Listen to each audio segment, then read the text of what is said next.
चलिए आज हम एक बहुत ही अहम मुद्दे पर चर्चा करते हैं। आप पॉलिटी पढ़ते हैं, ज्योग्राफी पढ़ते हैं, इकोनॉमिक्स, सोसाइटी, डिफरेंट सब्जेक्ट्स आप स्टडी करते हैं। एक्चुअली में उन सबका पर्पस होता है कि आप उन्हें कितना अप्लाई करते हैं अपने सराउंडिंग में, उन पढ़े हुए फिनोमेनास को, कंसेप्ट्स को एग्जीक्यूट होते कितना देखते हैं। ऐसे में समय समय पर हम कुछ ऐसे मुद्दों को, कुछ ऐसे पहलुओं को उठाते हैं जो आपको उन पढ़े हुए कॉन्सेप्ट्स के एप्लीकेशंस प्रैक्टिकली रियलाइज़ करा के देते हैं। ऐसा ही आज एक मुद्दा हम चर्चा करने जा रहे हैं। कंटेम्प्रेरी सेंस में इसकी अपनी इंडिविजुअली बहुत इंपॉर्टेंस है, साइमल्टेनियसली ही ये कई और इश्यूज़ और सब्जेक्ट फैकल्टी से जुड़ता है, आपकी लाइफ में कंट्रीब्यूट करेगा कंटेम्प्रेरी मैटर के तौर पे, और आपकी सब्जेक्ट नॉलेज को यूटिलाइज़ करने की जो कैपेबिलिटीज़ हैं उन्हें बेहतर बनाने के मामले में। हमारा आज का मुद्दा है अभी recently United states of America USA और वेनेजुएला के बीच उत्पन्न हुई क्राइसिस की सिचुएशन। वेनेजुएला कहाँ है, कैसा है, हम इस पर बात करेंगे। यूनाइटेड स्टेट्स कहाँ है, कैसा है, हम इस पर भी बात करेंगे। हालांकि आपको इसके बारे में पता भी होगा, लेकिन हम इसकी बात करेंगे। सवाल ये है कि क्राइसिस क्या हुआ।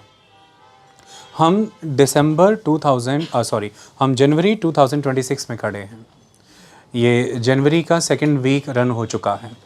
जनवरी के फर्स्ट वीक के अराउंड एक घटनाक्रम होता है और वेनेजुएला के राष्ट्रपति को रात के 2 से सवा 2 बजे के बीच में उनके ही प्रेमाइसेस से एक्सट्रैक्ट कर लिया जाता है, यानी कि उन्हें कैप्चर कर लिया जाता है। उसके बाद उन्हें उस मुल्क से ले जाया जाता है और यूनाइटेड स्टेट्स ऑफ अमेरिका में वो लैंड करते हैं। ये ऑपरेशन अमेरिकन मिलिट्री के द्वारा कंडक्ट किया जाता है। उनकी स्पेशल फोर्सेस जैसे कि डेल्टा फोर्स, ये उनके द्वारा ही कंडक्ट किया जाता है। वेनेजुएला के राष्ट्रपति इस सफ़र में अकेले नहीं होते, उनके साथ उनकी पत्नी भी होती हैं। उन दोनों को ही कैप्चर करके यूनाइटेड स्टेट्स ऑफ अमेरिका ले जा करके ये कहा जाता है कि अब इन्हें अमेरिकन लॉज को फेस करना होगा। इन पर यहाँ पर कानूनी धाराओं के तहत केस चलेगा और इन्हें इन केसेस को फेस करना होगा, क्योंकि अमेरिका में इनके खिलाफ केसेस रजिस्टर्ड हैं और यहाँ की लॉ इन्फोर्समेंट एजेंसीज़ ने इनके अरेस्ट के वारंट इशू किए हुए थे। मोटामोटी कहानी ये है कि एक सॉवरेन मुल्क ने, जिसे अमेरिका कहते हैं, ने दूसरे सॉवरेन मुल्क जिसे वेनेजुएला कहते हैं कि राष्ट्रपति को उठा लिया। क्या किया? उठा लिया, लीगल कार्रवाई फेस करने के लिए। क्या फेस करने के लिए? देखिए, ज़्यादा ज़रूरी यहाँ पर यह बताने की कोशिश है कि लीगल कार्रवाई फेस करानी है, मैटर लीगल है। उठाने का तरीका थोड़ा कैजुअल था, उठाने का तरीका थोड़ा कैजुअल था, है कि नहीं? लीगल है कि इलीगल, वो समाज को डिस्कस करना है। हमें उन्हें पहलू बताने हैं, वो हम आपको बता देंगे। Is that clear? सवाल मन में आया कि कैसा ही मुल्क होता होगा वेनेजुएला, राष्ट्रपति ही उठा लिए गए हैं। अच्छा खासा मुल्क है, कोई छोटा मुल्क नहीं है। दुनिया के मुल्कों को आकार के हिसाब से अगर देखें तो 33rd नंबर पर आता है। ये 33वें नंबर पे साइज़ के हिसाब से आता है 200 मुल्कों की संख्या में। छोटा तो नहीं है। दुनिया में सेनाओं के हिसाब से देखें तो 50वें नंबर पर साइज़ के हिसाब से सेना आती है। इस मामले में भी बहुत ज़्यादा कमज़ोर तो नहीं था, और ये भी नहीं था कि बहुत छोटा था। 9,16,000 स्क्वायर किलोमीटर के आकार का मुल्क था। 33वें नंबर में आकार के हिसाब से साइज़, 9,16,000 स्क्वायर किलोमीटर का साइज़। 50वें नंबर पे सेना आती है और 3 करोड़ लोगों का मुल्क था। ये भी नहीं था कि 2 या 3 लाख लोगों का मुल्क है। 3 करोड़ जनसंख्या थी, लगभग कनाडा के बराबर, ऑस्ट्रेलिया से थोड़ी ज़्यादा। 3 करोड़ लोगों का मुल्क। उनके राष्ट्रपति को उठाया गया है।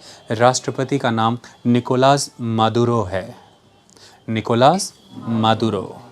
ओके, कुछ समय के बाद शायद ये नाम भूल जाए। नामों पर हम ज़्यादा फोकस करेंगे नहीं, डेट्स पे हमें उतना फोकस करना नहीं। हमें इसके बारे एकेडमिकली क्या कॉन्सेप्ट सीखने हैं, हम उन पर बल देंगे। इसलिए आपका पूरा ध्यान कॉन्सेप्ट्स को सीखने में होगा, क्योंकि कॉन्सेप्ट्स जिस पृष्ठभूमि में बुने जा रहे हैं वो नामों और जगहों से जुड़ा है। इसलिए नाम जगह मर्यादा के रूप में मैं सारी लूँगा। ओके, सवाल पैदा होता है कि ये दोनों विश्व में कहाँ पर आते हैं मुल्क, ये दोनों विश्व में कहाँ पर आते हैं।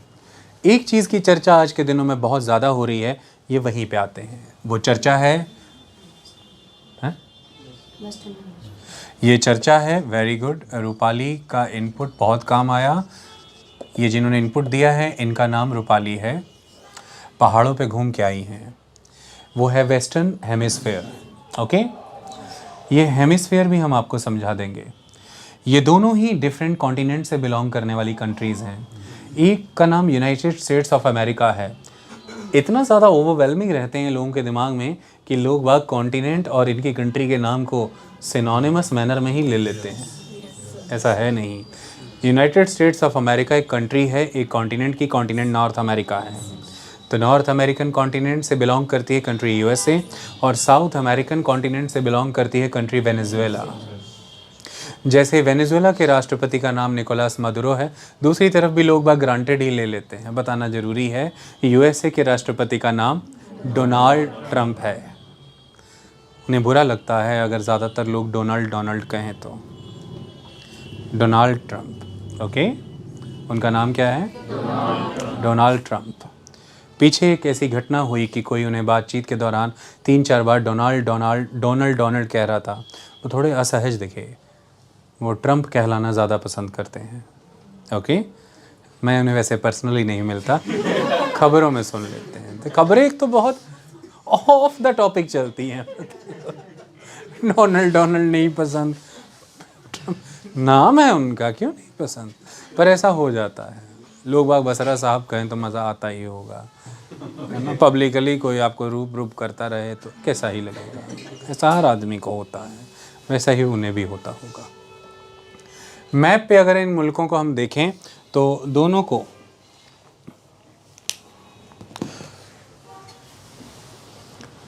उत्तरी और दक्षिणी हेमिस्फेयर के रूप में भी देखा जा सकता है।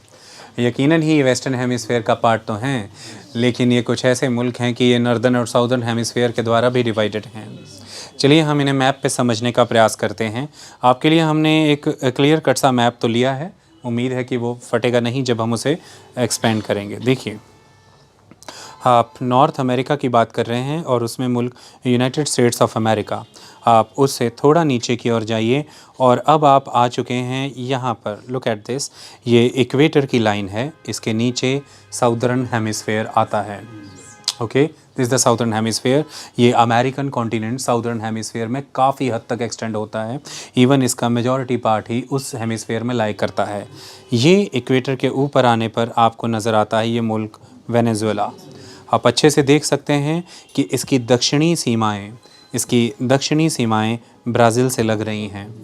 इसकी वेस्टर्न सीमाएं और साउथ वेस्टर्न सीमाएं कोलंबिया से लगती हैं।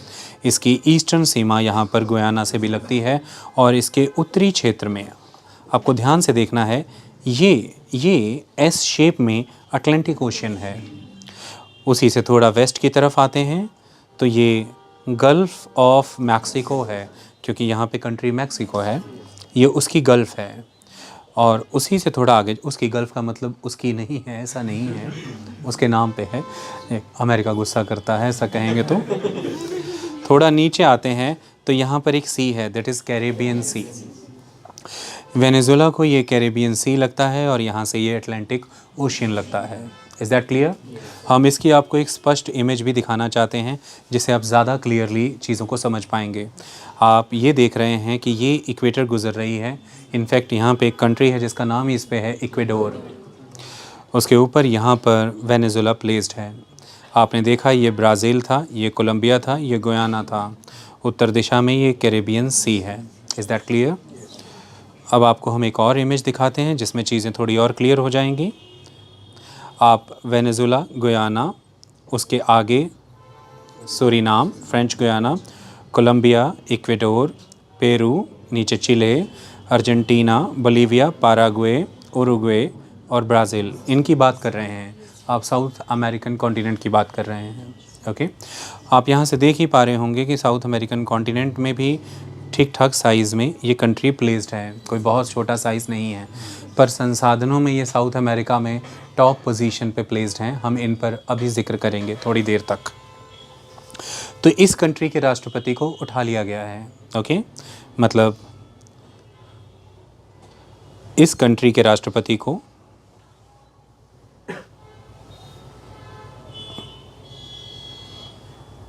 इस कंट्री के राष्ट्रपति ने उठा लिया। ओके, ऐसा लोग बाग कह रहे हैं।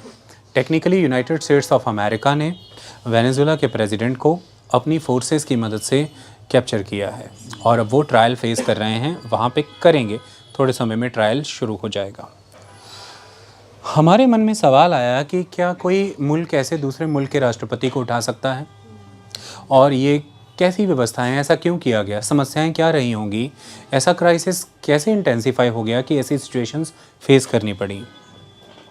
इसके जवाब हम आपके सामने रखते हैं। सबसे पहली चीज़, the very first question is कि अगर जब ये अब उठा लिए गए हैं तो वेनेजुएला की शासन व्यवस्था और राजनीति कैसे चल रही है, काम कैसे हो रहा है। ओके, इन चीज़ों को समझने की कोशिश करते हैं। प्रेसिडेंट के साथ वहाँ पर वाइस प्रेसिडेंट भी थे, प्रेसिडेंट के साथ वहाँ पर वाइस प्रेसिडेंट भी थे। नाम डेल्ची रॉड्रिग्स, डेल्ची रॉड्रिग्स। इस समय इन्हें अंतरिम तौर पर राष्ट्रपति के पद की शपथ दिलाई गई है। ऐसा वहाँ के सुप्रीम कोर्ट के निर्देशों के आधार पर किया गया है। ऐसा ही अमेरिका चाह रहा है। Is that clear? तो इस समय गद्दी पर डेल्ची रॉड्रिग्स हैं। क्लियर? सेकेंड आस्पेक्ट, ये कब तक हैं?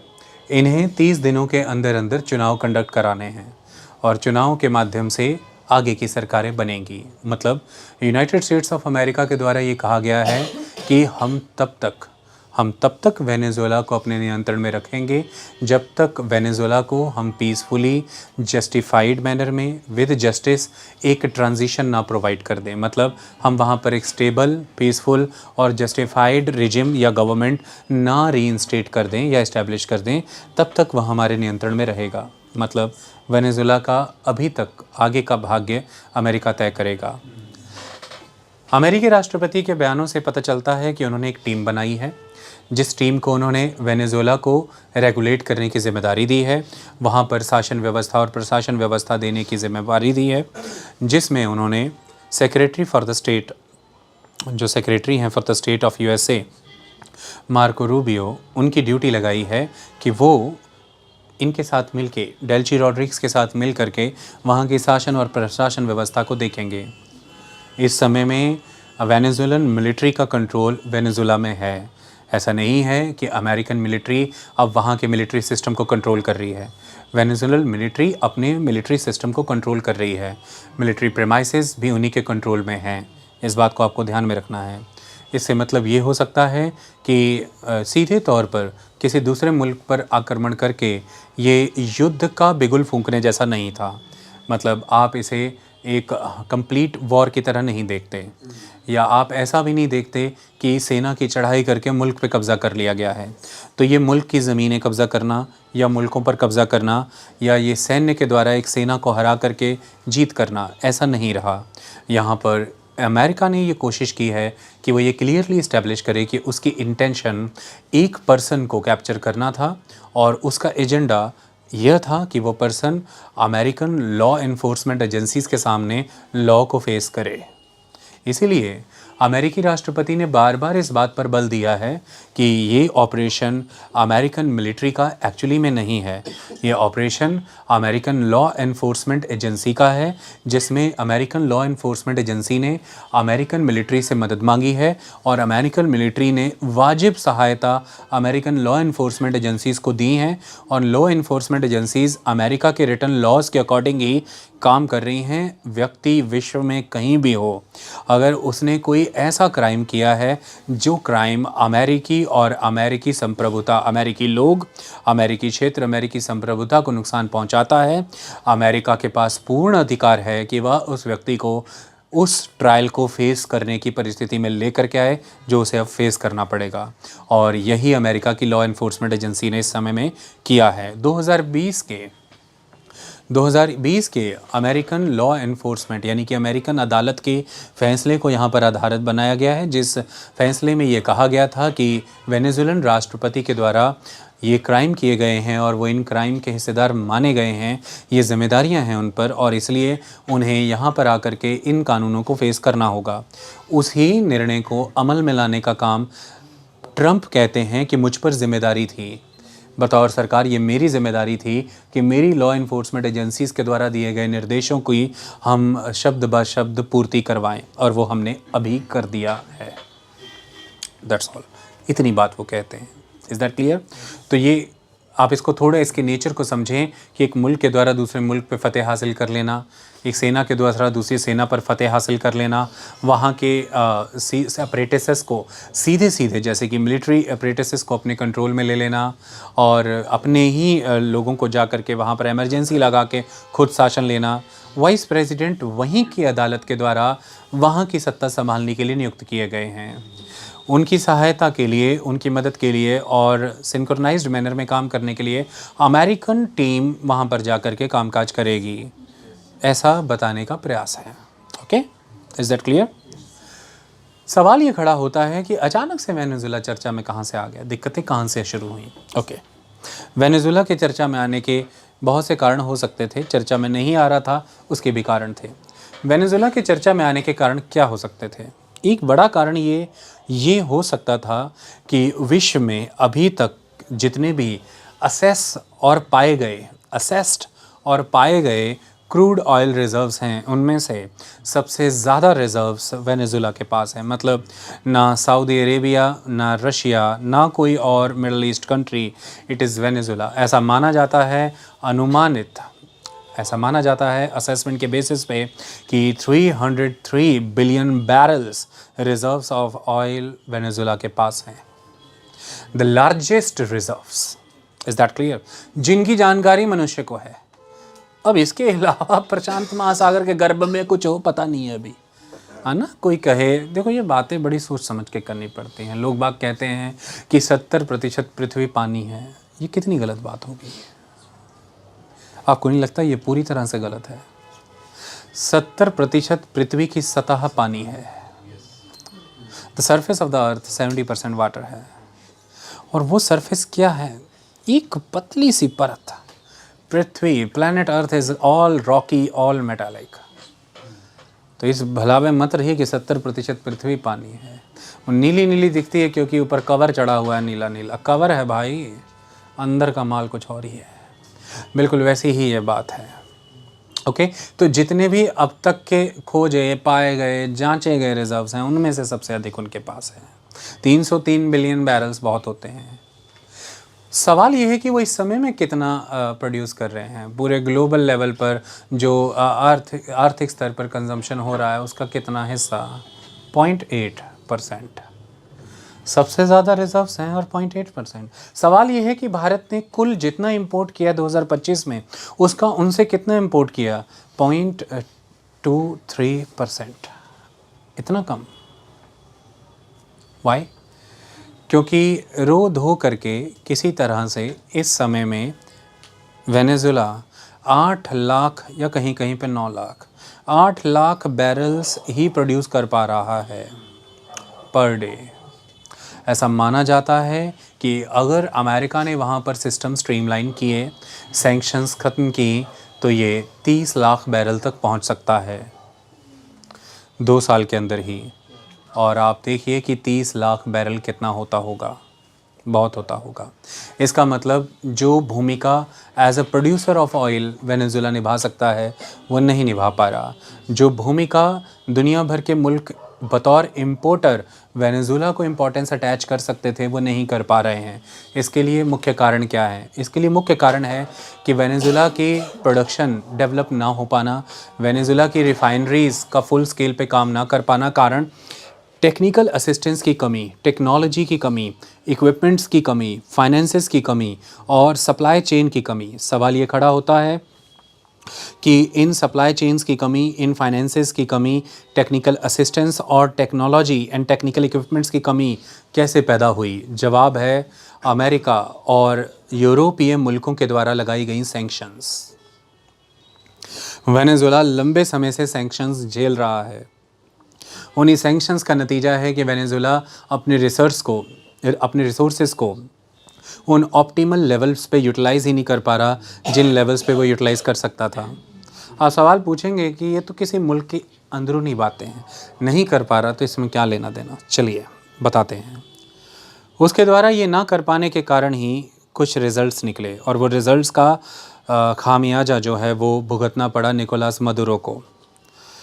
1999 में वेनेजुएला में एक व्यक्ति सत्ता में आता है। इस व्यक्ति का नाम है ह्यूगो शावेज।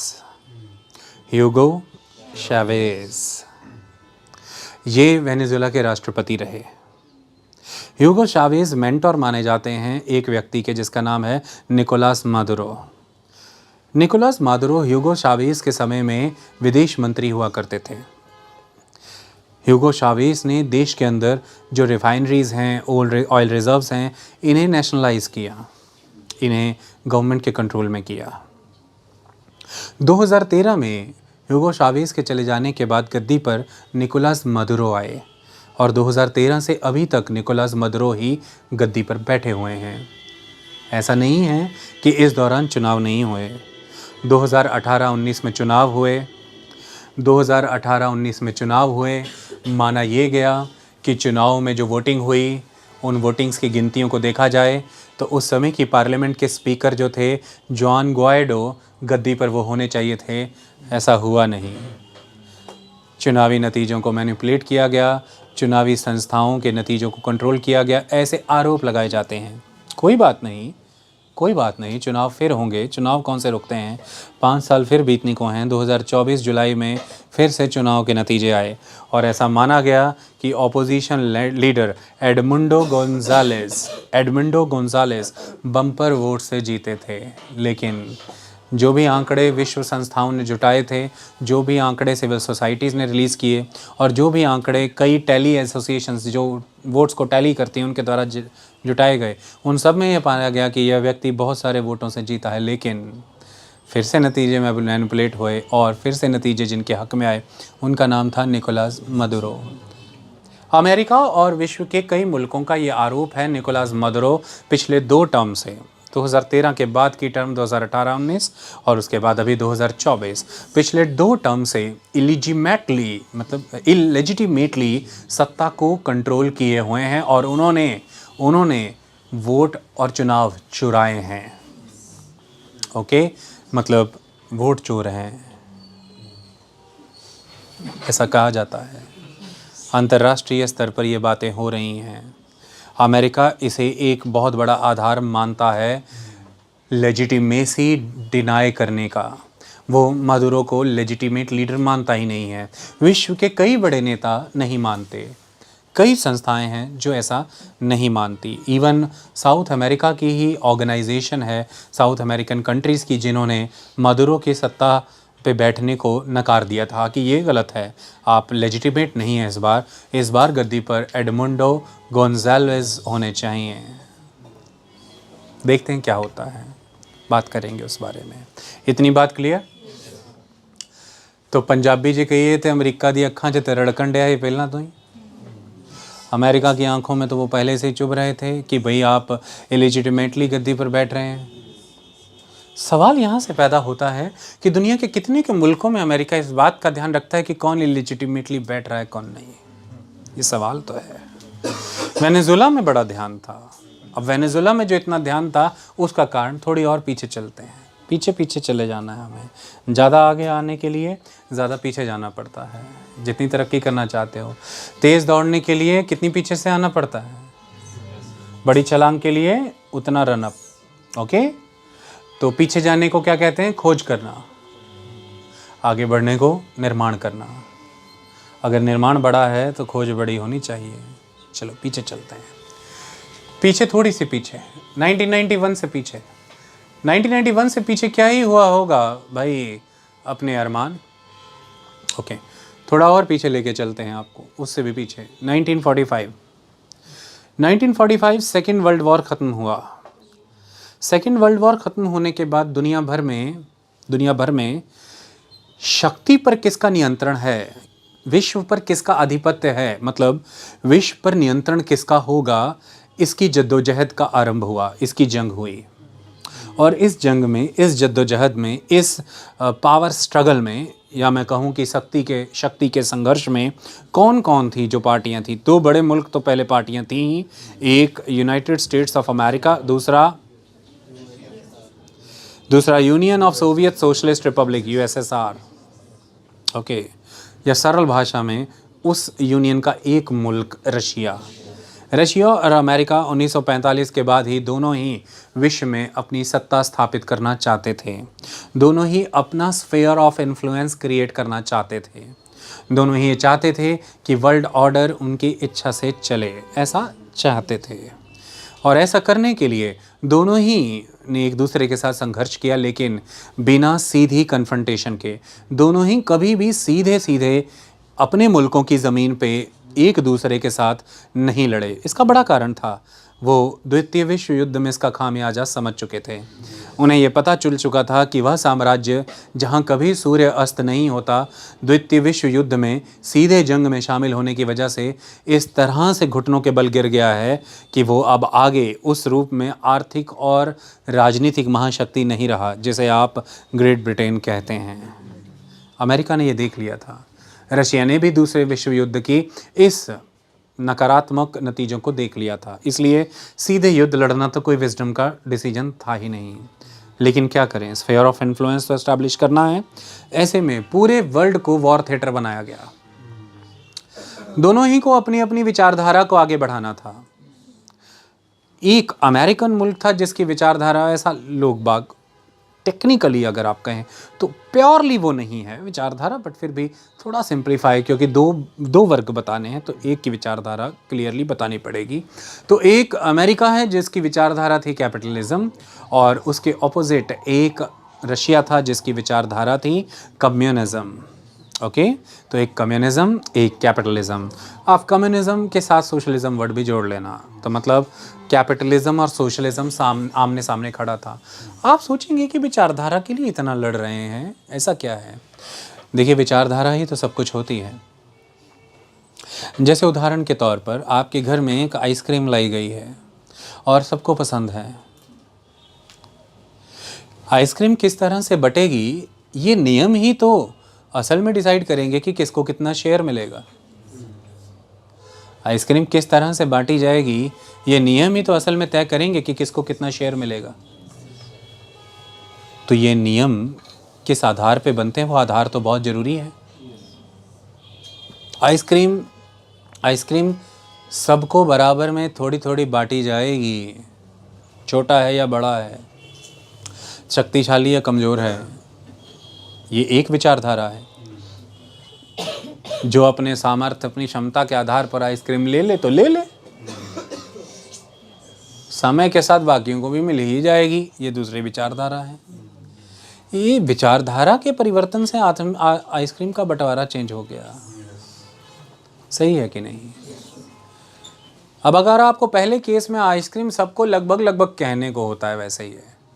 असल में क्या होता है वो तो आप जानते ही। कहने को अगर आइसक्रीम आपको सबको बराबर बांटनी है तो पहले किसी को आइसक्रीम अपने हाथ में लेनी होगी जो सबका ध्यान रखे। तो आइसक्रीम अपने कब्जे में करेगा वो जिसकी ड्यूटी सबने लगाई है कि तुम पकड़ के बांटो, तुम अच्छा बांटते हो, तुम सबका ख्याल रखते हो, तुम बांटो। होता है ना घर में जब खीर, गजरेला या आइसक्रीम आती है, आप फटाफट कहते हैं मम्मी आप बांटिए, यार पिताजी आप बांटिए, आप सही न्याय करते हैं, सबको बांटेंगे। थोड़ा सोशलिज्म है यही थोड़ा सा सोशलिज्म है। और दूसरा ये है कि जिसका हाथ रैक पे पहुंच गया, फ्रिज में पहुंच गया, ले लो भाई, ले लो। वो लेके आया है, उसने ले ली, वो खरीद के लाया, उसने खा ली, उसकी थी, तुम भी खरीद लो, तुम भी खा लो। सबकी आइसक्रीम और किसी की आइसक्रीम, किसकी आइसक्रीम, यही सब सवाल है धरती पे। तो अब सोचो कि किसकी आइसक्रीम, ये तो इस बात पे खड़ा है कि आइसक्रीम डिस्ट्रीब्यूशन के नियम क्या हैं। आइसक्रीम डिस्ट्रीब्यूशन के नियम ये हैं कि नियम बनाने का आधार क्या है इस घर में। तो विश्व स्तर पर जितने भी रिसोर्सेज हैं, उन रिसोर्सेज को एक्सट्रैक्ट करना, उन्हें यूटिलाइज़ करना। विश्व भर में रिसोर्सेज बहुत सारे होते हैं, जैसे कहीं किसी पानी से गुजरने वाला रास्ता, जैसे कहीं मिट्टी में दबे हुए मिनरल्स, खनिज, जैसे ये हवाओं की तरंगें यानी कि ये स्पेक्ट्रम्स, जैसे वो फ्यूल्स जिन्हें एनरिच किया जा सकता है, न्यूक्लियर, जैसे लोगों का इस्तेमाल करना बतौर ह्यूमन रिसोर्स, जैसे आपकी ज़मीनों का इस्तेमाल करना खेती बाड़ी के लिए और वहाँ पे डंप कर देने अपने पॉल्यूटेंट्स, किसी भी तरह से रिसोर्सेज कुछ भी हैं। रिसोर्सेज कैसे उपयोग में लाए जाएंगे, इन रिसोर्सेज को उपयोग करने का एंड पॉइंट या एजेंडा क्या है, इनकम कैसे क्रिएट की जाएगी, इनकम क्रिएट करने के लिए जो मीन्स हैं प्रोडक्शन के वो कैसे कंट्रोल किए जाएंगे, वो किसके कंट्रोल में आएंगे, और मीन्स ऑफ प्रोडक्शन का काम प्रोड्यूस करना है वेल्थ, इनकम, वो क्रिएटेड वेल्थ किसकी जेब में जाएगी। ये सारी चीज़ें तय इस बात पे होती हैं कि नियम कानून बनाने के लिए जो विचारधारा है वो कौन सी है। और मोटा माटी जो विचारधाराएं थी उस समय में वो कैपिटलिज्म, सोशलिज्म और कम्युनिज्म थी। कैपिटलिज्म प्राइवेट प्रॉपर्टी को सपोर्ट करता है, कैपिटलिज्म कंपटीशन को प्रमोट करने की बात करता है, ये उसकी बातें हैं, वो प्राइवेट इन्वेस्टमेंट की बात करता है।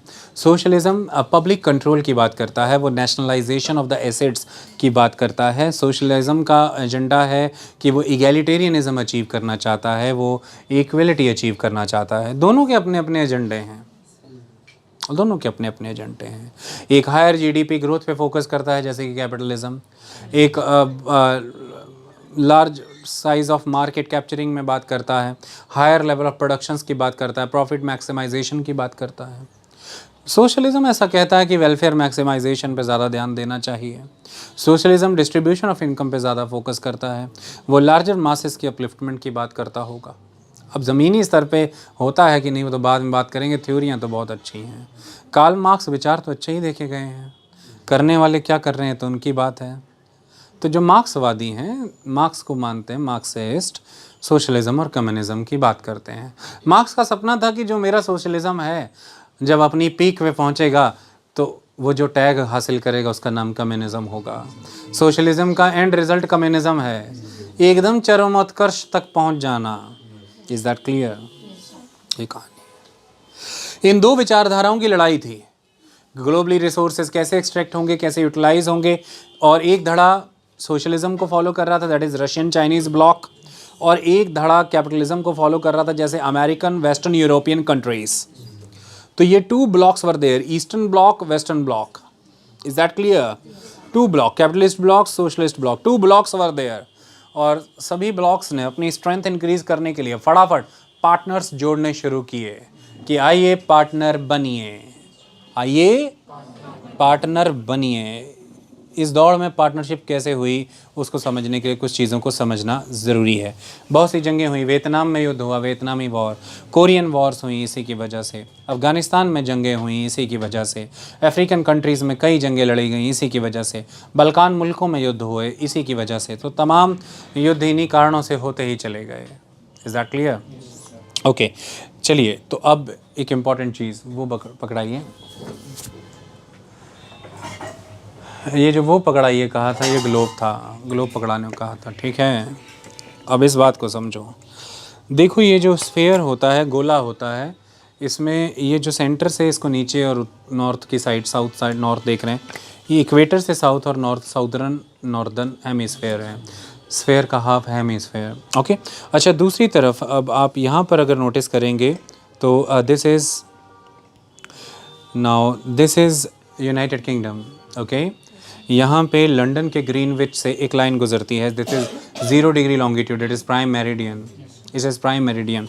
इसके ठीक पीछे अगर देखेंगे तो ये वाली जो डॉटेड लाइन है, this it is international date line.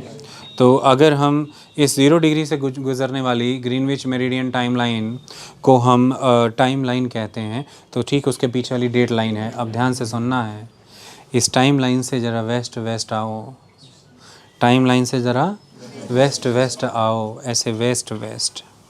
Time line से डेट लाइन के बीच का ये जो गोला है जिसमें आ रहा है, ये सारा का सारा अमेरिकन रीजन, नॉर्थ साउथ सारा। ओके, टाइम लाइन से डेट लाइन के बीच का ये सारा गोला, इसे वेस्टर्न हेमिस्फीयर कहा जाता है। और इस तरफ इसी टाइम लाइन से डेट लाइन के बीच में इधर वाला गोला, ईस्टर्न साइड वाला, ईस्टर्न हेमिस्फीयर।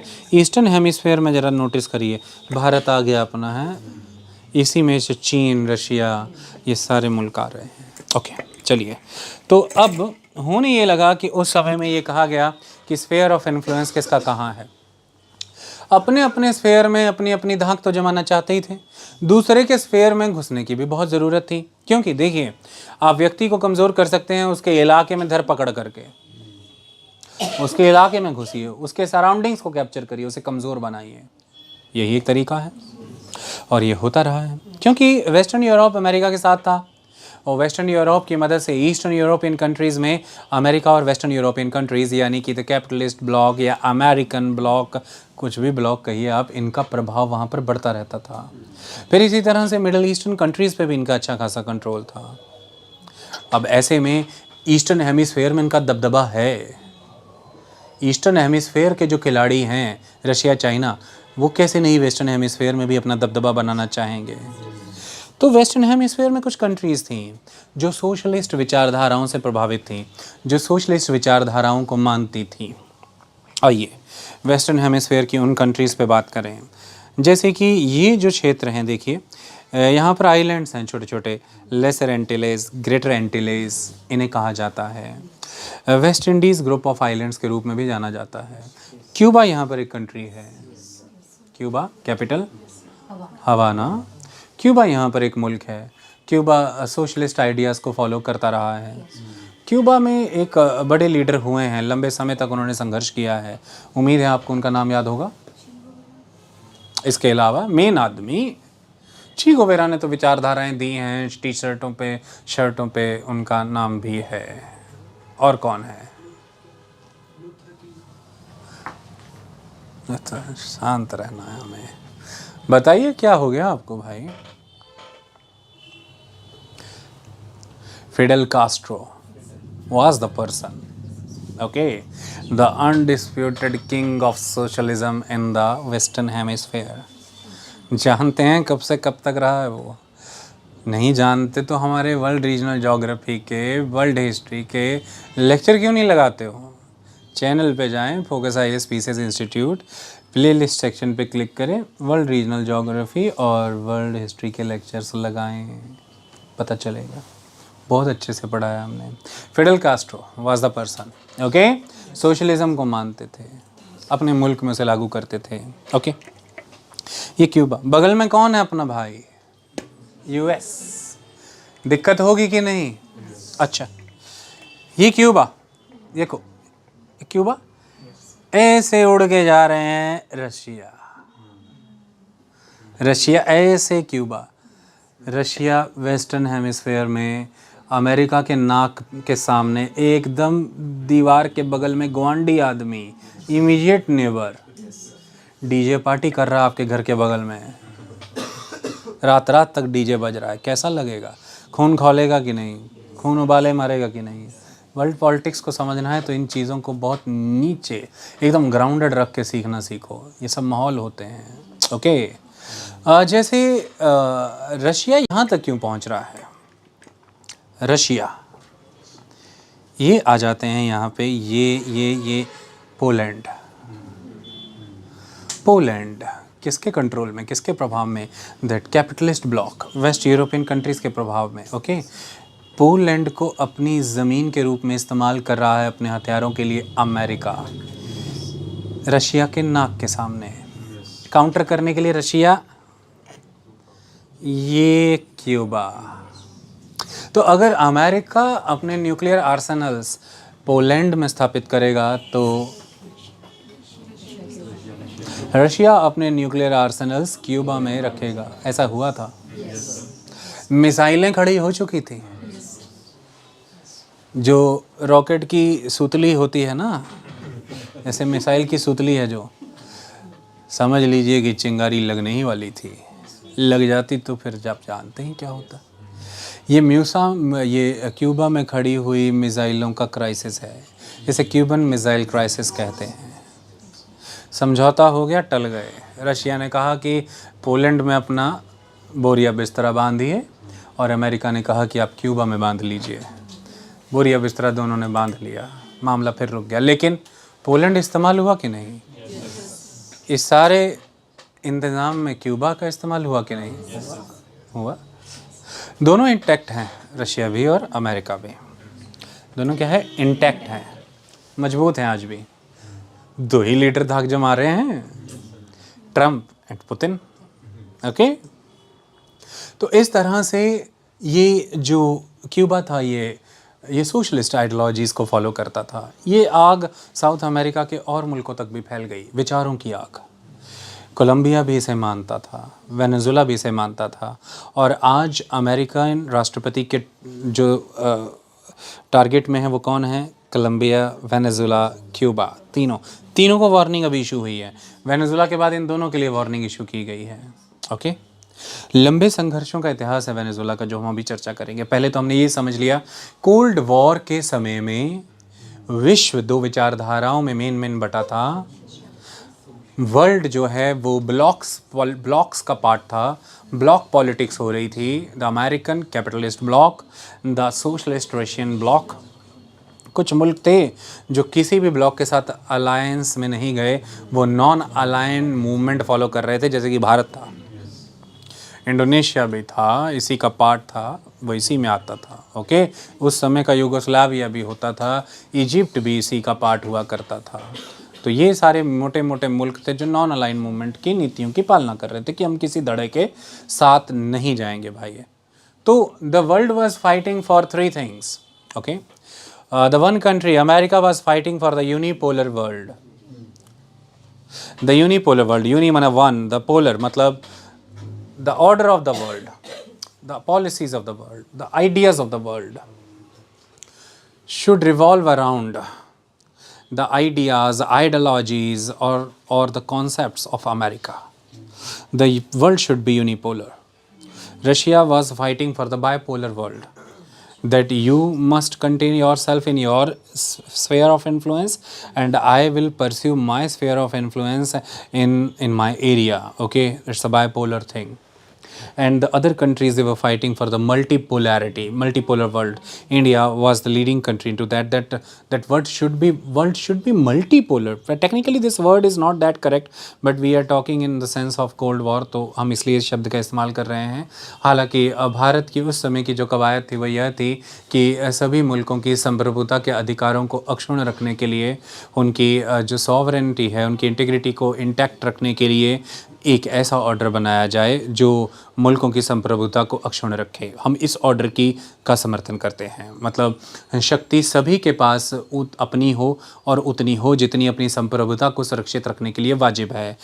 अगर पोलैरिटी ही चाहिए तो वर्ल्ड शुड भी मल्टीपोलर, तो मल्टीपोलैरिटी वर्ड होना चाहिए, ऐसा भारत मानता था। नॉन अलाइन मूवमेंट का ही उद्देश्य था। Is that clear? अब ये बायपोलैरिटी और यूनिपोलैरिटी के बीच में चल रही इस जंग, मतलब सत्ता दोनों खींच रहे हैं अपनी अपनी तरफ, में विध्वंस बहुत हुआ भाई। वियतनाम का बड़ा नुकसान हुआ। कोरिया पेनिनसुला दो हिस्सों में नॉर्थ साउथ में बटा। वियतनाम पेनिनसुला भी दो हिस्सों में बटा था, नॉर्थ और साउथ बना था, बाद में जाके एक यूनिफाइड सिंगल वियतनाम बन गया था उस समय के दौरान। उसके बाद अफ़गानिस्तान, आप जानते हैं, लंबा संघर्ष चला रशिया और अमेरिका के बीच में वहाँ पर। उसके बाद अफ़गानिस्तान में भी बहुत ज़्यादा टर्बुलेंसेस आई। तो इस तरह की सारी चीज़ें देखने को मिली, ओके, ग्लोबली। उसके बाद 1990-91 का समय आया जब फाइनली वो अलायंस जो पहले से चला आ रहा था, 1945 से भी पहले से, वो अलायंस जिसका कि लीडिंग मेंबर रशिया हुआ करता था, जिस अलायंस को हम यूएसएसआर कहते हैं, union of Soviet socialist Republic, जिसका गठन 1921-22 के अराउंड किया गया था। और ये गठन करने वाले व्यक्ति कौन थे? व्लादिमीर लेनिन, जिनके द्वारा बोल्शेविक रेवोल्यूशन को लीड किया गया था 1917 में।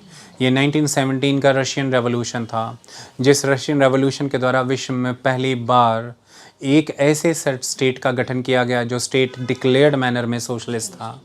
तो 1917 के रशियन रेवोल्यूशन यानी कि बोल्शेविक रेवोल्यूशन के रिज़ल्ट के तौर पर आपको मिलता है द रशियन सोशलिस्ट स्टेट।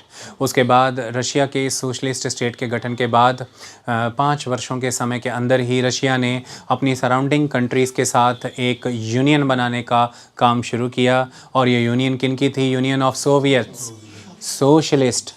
और ये सारी कंट्रीज़ क्या थी? Republics. Kazakhstan, Kyrgyzstan, Uzbekistan, Turkmenistan, Tajikistan, इसके अलावा ईस्ट यूरोपियन कंट्री, इन सब को मिला के 15 मुल्कों ने मिल कर के एक USSR नाम का संगठन बना लिया उस ज़माने का। किस ज़माने का है? उस ज़माने का बोलो, उस ज़माने का। बहुत ज़्यादा अगर कुछ वर्षों के बाद डेट भूल जाओगे तो 1920s बोल लेना, उससे भी बहुत ज़्यादा वर्षों के बाद डेट भूल जाओगे तो in the starting decades of the 20th century बोल लेना, लेकिन आज तो बोलो कम से कम 1921-22। ओके, तो ज़माना अगर दिमाग में बैठा लोगे तो कई सालों तक सटीक कुछ बता पाओगे। जैसे थोड़े वर्षों तक 21-22, उसके बाद 1920s, उसके बाद in the first decades of the earlier decades of the first half of the earlier part of the first half of the 20th century. कुछ भी करो लेकिन कुछ करो, कुछ भी करो लेकिन कुछ करो, कुछ तो करो, वहाँ तक पहुँचो तो सही। ये USSR चलते आ रहा है भाई। इसका लीडिंग मेंबर रशिया माने USSR माने रशिया नहीं होता।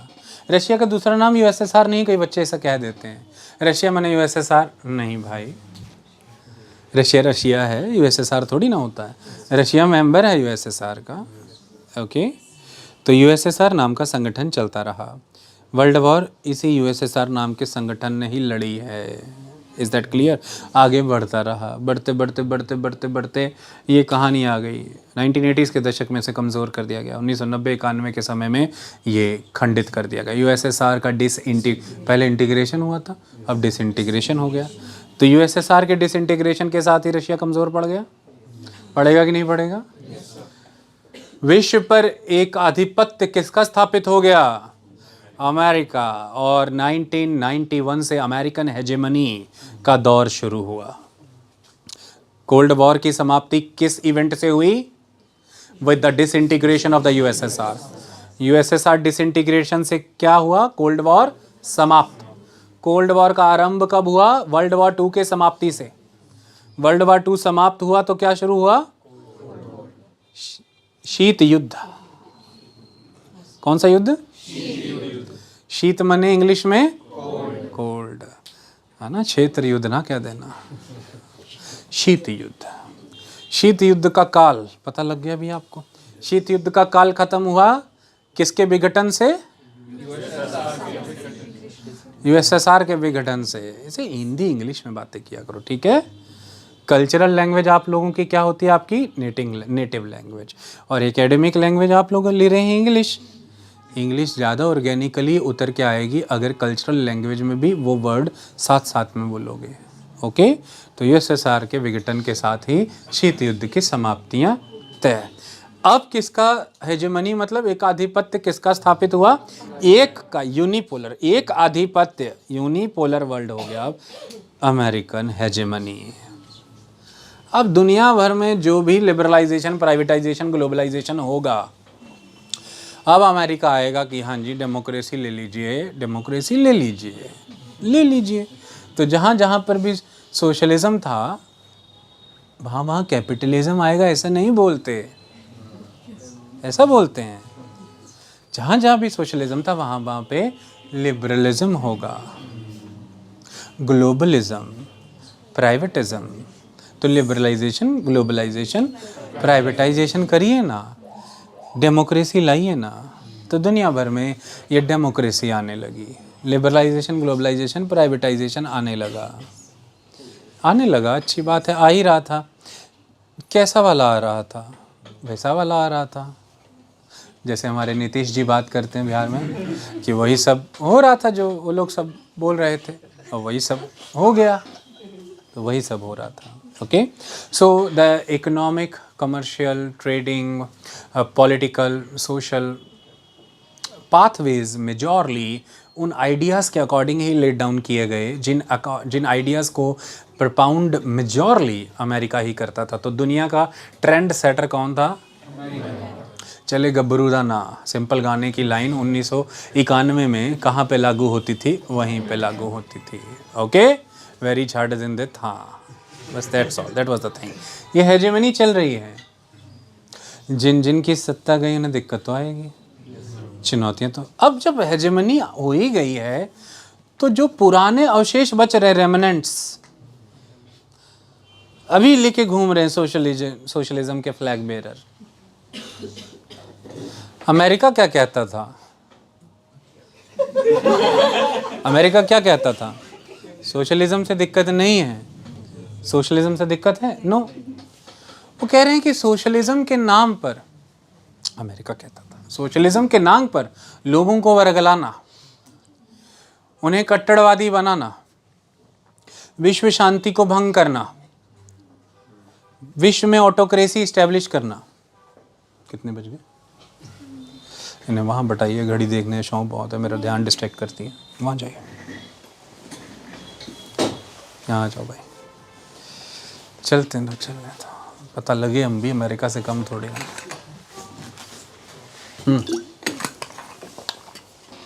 मैं क्या कह रहा था भाई? वो कहते हैं कि भाई ऑटोक्रेसी को प्रमोट करते हैं क्योंकि नेशनलाइजेशन और पब्लिक कैरेक्टर के नाम पर कुछ ही लोग सत्ता में बैठ करके सारी पावर कंट्रोल करते हैं, इलेक्शन ही नहीं कराते, चुनाव नहीं कराते, जनता को अधिकार ही नहीं देते। तो वो ये कह रहे हैं कि भाई ट्रेड, इकोनॉमी, कॉमर्स लोगों के हाथ में आनी चाहिए। सरकारों के हाथ में जाने की वजह से तो सत्ता और सरकार में बैठे कुछ ही लोगों को इसका फ़ायदा मिल रहा है, और जो कि भ्रष्टाचारी तरीके से इन चीज़ों का फ़ायदा उठा रहे हैं। ये मुल्क तरक्की कब करेगा? सवाल क्या कर रहा है अमेरिका कि कोई मुल्क तरक्की कब करेगा? जब उसके नेचुरल रिसोर्सेज ऑप्टिमल लेवल पे यूटिलाइज होंगे। किसी भी मुल्क के नेचुरल रिसोर्सेज को ऑप्टिमल लेवल पे यूटिलाइज करने के लिए किस चीज़ की ज़रूरत है? इनोवेशन की, रिसर्च एंड डेवलपमेंट की, न्यू टेक्नोलॉजी की, न्यू इक्विपमेंट्स के, टेक्निक्स के। ये सब कहाँ से आता है? इन्वेस्टमेंट्स। साइंटिफिक टेम्परामेंट, इन्वेस्टमेंट्स कैसे आएगा? कौन लेके आएगा? The private player. Private player investment लेकर के आएगा। नेचुरल रिसोर्सेज बेटर मैनर में ट्रांसफॉर्म होंगे वेल्थ में, और उस वेल्थ का शेयर सभी लोगों को मिलेगा बतौर इनकम, और उस इनकम से लोगों के लिविंग स्टैंडर्ड्स होंगे better. So if you want to provide better living standards to the people, so ultimately what you need to do? You need to promote private investments. You need to privatize it. Second, you need to liberalize the sectors. You need to globalize them. You need to integrate your market with the world markets. So production should be integrated, markets should be integrated. 1990 के दशक का नारा क्या था? निर्माण और बाजार जोड़ दिए जाएं, प्रोडक्शन एंड मार्केट इंटीग्रेट कर दिया जाए, ताकि कोई भी प्रोडक्ट को vast scale size of market access हो और किसी भी फर्म को और कंपनी को वास्ट पूल ऑफ रिसोर्सेज और इन्वेस्टमेंट एक्सेस हो। कोई भी रह ना जाए, बच ना जाए। वो कह रहे हैं ये होगा तब जब आपके देश में रिफॉर्म होंगे, और ये होने नहीं देंगे वो लोग जो सत्ता में बैठे हैं, उतरना नहीं चाहते। आपको झुंझुना पकड़ा रहे हैं कि देखो सोशलिज्म है, कंपनियां सरकारी रहनी चाहिए, बैंक सरकारी रहनी चाहिए, रिजर्व, कोल माइने, रिफाइनरियां सरकारी, तभी सबका फायदा होगा। अमेरिका पूछ रहा है माइक हाथ में लेके, सबका फायदा हुआ? गरीबी देखिए किस हाल तक, दुनिया के दूसरे मुल्कों को देखिए वो कहाँ पहुंच चुके हैं, आप अपने आप को देखिए कहाँ बैठे हुए हैं। आपकी जीडीपी का साइज देखिए, आपका ग्लोबल ट्रेड एंड कॉमर्स देखिए, लेकिन आज भी आप ऐसी चीज़ों को कंज्यूम तो कर रहे हैं जिन्हें आप वैश्विक स्तर पर इंपोर्ट करते हैं ग्लोबली, और उस इंपोर्ट का बिल आपको इंटरनेशनल करेंसी में भरना पड़ता है, और उस करेंसी में भरे जा रहे बिल के लिए आपका मुल्क लगातार कर्जे पे कर्जा उठाता जा रहा है डॉलर में, और उस डॉलर को भरने के लिए ना तो आप लोगों का कोई एक्सपोर्ट है और ना ही आप लोग इंपोर्ट का सब्सटीट्यूट यहाँ बना पा रहे हैं, क्योंकि यहाँ पे निवेश नहीं है। कब तक आप लोग इसी तरह से वैश्विक कर्जे में डूबते रहेंगे? एक समय ऐसा आएगा कि आईएमएफ आपको कर्जा नहीं दे पाएगा। जिन मुल्कों ने आपको कर्जा दिया है वो आगे आपकी मदद नहीं कर पाएंगे, आप पे भारी ब्याज दर लग रही है। ऐसे में आप अपनी उन चीज़ों की मांग को पूरा नहीं कर पाएंगे जो विदेशों से आयात की जाती हैं, यानी कि जो फॉरेन कंट्री से, अब्रॉड, ओवरसीज से इंपोर्ट की जाती हैं। ऐसे में जो थोड़ी बहुत सुस्त रफ्तार आर्थिक चल भी रही है, इसे भी सुस्ती पड़ जाएगी। आप पूरी तरह से भंगार, कबाड़ और ख़त्म हो जाएंगे। ऐसा चलना चाहिए क्या? आपके सेक्टर्स प्रोडक्टिव क्यों नहीं होने चाहिए? होने चाहिए कि नहीं होने चाहिए? विकास होना चाहिए कि नहीं होना चाहिए? डेवलपमेंट चाहिए कि नहीं चाहिए? रोजगार चाहिए कि नहीं चाहिए? घर में पैसा पंखा चाहिए कि नहीं चाहिए? खाते में पैसा चाहिए कि नहीं चाहिए भाई? पता नहीं मैं कौन कौन सा पॉलिटिशियन बन जाता हूँ, पढ़ाते पढ़ाते कुछ भी बन जाता हूँ। ये सब अगर चाहिए तो हाईएस्ट लेवल पोटेंशियल रखने वाले इन रिसोर्सेज को अनलॉक करो, इन्हें वाजिब हाथों में जाने दो, इनका विकास कर लेने दो, इनको हो लेने दो, इनको खुला छोड़ो, उड़ने दो आसमानों में। कहते उड़ने देना चाहते, क्या करें?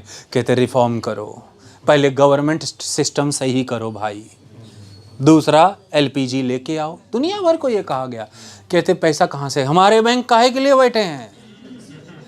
पूरी दुनिया को हम फंड देंगे, पूरी दुनिया को हम जापान को कह के टेक्नोलॉजी देंगे, साउथ कोरिया का विकास हम कर चुके हैं, वह सारी गाड़ियां आपको दे देगा, ताइवान का विकास हम कर चुके हैं, इलेक्ट्रॉनिक गैजेट भी ले लेना, चिंता क्यों करते रहते हो?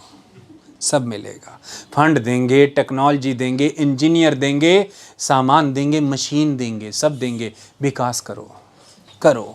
तो ये सब चीज़ें होने लगी 1990 के दशक में। धाड़ धाड़ धाड़ मुल्कों में सोशलिस्ट सरकारें गिरने लगी, लोग बाग सड़कों पर उतरने लगे, बेहतर जीवन की आकांक्षाएं रखे हुए, एस्पिरेशन कहते हैं आकांक्षा को, तो बेहतर जीवन की आकांक्षाएं और उम्मीदें रखे हुए युवा सड़कों पर कहते हैं हमें रोज़गार चाहिए, बेहतर जीवन चाहिए, हमें क्यों नहीं कंप्यूटर चाहिए, हमको क्यों नहीं कलर टेलीविज़न चाहिए, क्यों फ्रिज कुछ ही रईस जादव के घर में हो, हमको भी फ्रिज चाहिए, हमको भी वॉशिंग मशीन चाहिए। पहले यही सब था। सरकारी बैंक के कर्मचारी बदतमीजी करते हैं, हमको प्राइवेट बैंक चाहिए, कंपटीशन चाहिए, हमें बेटर क्वालिटी की सर्विसेज चाहिए, जिसके लिए यहाँ पे प्रतिस्पर्धा चाहिए, कंपटीशन चाहिए, हमें कॉस्ट इफेक्टिव सर्विसेज चाहिए, जिसके लिए कंपटीशन चाहिए।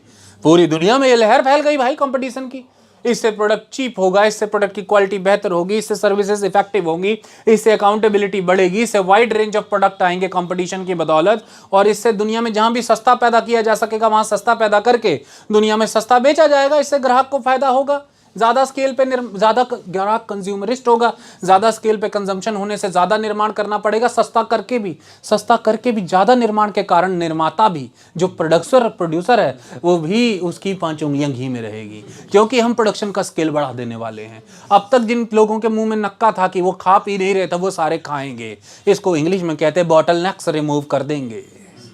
तुम लोग देसी भाषा में हंसने क्यों लगते हो यार? इंग्लिश ही के शब्द हैं वो, तुमको अंग्रेजी में बॉटल नेक बड़ा अच्छा लगता है, और इंग्लिश में कहूँ कि there is a requirement of removal of bottlenecks so that it will attain complete growth trajectory, ये बड़ा तुमको अच्छा लगता है? रफ्तार की पूरी धुर्री ये पकड़ ले, इसके मुंह के नक्के खोलने होंगे, ये तुमको अच्छा नहीं लग रहा है? गल टीपवा जो है माहौल, इसको हटाना पड़ेगा, बॉटल नेक माने गला टीपना। भाई अपनी भी भाषाएं हैं, जितना नैसर्गिक रहोगे ऑर्गेनिक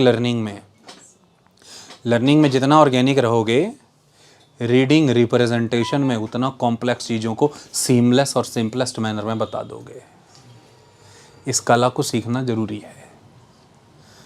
रीडिंग के दौरान, लर्निंग के दौरान जितने लकीर के फकीर बनोगे कि जो लिखा उसको वैसे ही बटल नेक्स 3 बार ही बोलना है, तो पहले बटल नेक और 2 बार दूसरी भाषा में समझो जो तुम्हारी भाषा है। ठीक बोल रहा हूँ कि गलत बोल रहा हूँ? गलत हो तो बता दो। तो ये सब लहर चल पड़ी भाई, लोग बाग क्या मांगने लगे? यही सब मांगने लगे यार। तुम लोग अभी बता के हटाऊं क्या मांग रहे, फिर कह रहे क्या मांग रहे, क्या नया क्या मांग लिया भाई? रोजगार मांग रहे, रोटी कपड़ा मकान मांग रहे, पहले मांग रहे थे 1980 में, अब कंप्यूटर मांग रहे, बेहतर घर मांग रहे, गाड़ी मोटरसाइकिल मांग रहे, रोजगार मांग रहे, कॉलेज की हायर एजुकेशन शिक्षा मांग रहे, बेहतर सड़कें मांग रहे, बिजली मांग रहे। ये सब नहीं मांगना चाहिए आप लोग, ये सब अमीरों के पास था, आप लोग सब मांगेंगे तो गरीब वर्ग मिडिल क्लास हो जाना चाहता है, और मिडिल क्लास ही दुनिया में क्रांतियां करता है, रिफॉर्म लाता है। देखो भूखे को तो भूख, गरीब की तो गरीबी इतनी है, वो क्या ही सोचेगा रिफॉर्म के बारे में, उसको तो पता ही नहीं चल रहा है। अमीर अमीरी में है, मतलब रिसोर्सेज पे तो, सत्ता पे तो कब्जा उसी का है, वो तो चाहेगा ही नहीं रिफॉर्म हो। तो अगर समाज में 3 ही वर्ग हैं तो कौन सा वर्ग रिफॉर्म चाहता है भाई? क्रांति का बिगुल कौन फूंकता है? क्रांति की चिंगारी कौन भड़काता है? The middle class. Middle class ये ऐसा करता है। ओके, तो ये कहानी है, वो तो ठीक, सत श्री अकाल। अब ये सब हो रहा था, लेकिन कुछ मुल्क इसे पक्का करके बैठे थे सोशलिज्म नहीं छोड़ेंगे, नहीं छोड़ रहे थे। हर जगह पर जहाँ पर सोशलिज्म खत्म हो वहाँ पे बेहतरी हो ऐसा ज़रूरी नहीं था। हर जगह एलपीजी अच्छे रिजल्ट दे ऐसा ज़रूरी भी नहीं था। एलपीजी के रिजल्ट सबके लिए अच्छे हों ऐसा ज़रूरी भी नहीं था। इनइक्वालिटीज़ बढ़ी हैं, ख़त्म नहीं हुई। वर्कफोर्स का कैजुअलाइजेशन हुआ है। ग्रास रूट लेवल पे ट्रिकल डाउन इफेक्ट इफेक्टिव ही नहीं हुआ, जीडीपी के फ़ायदे नहीं पहुँचे हैं, ऐसा भी हुआ है।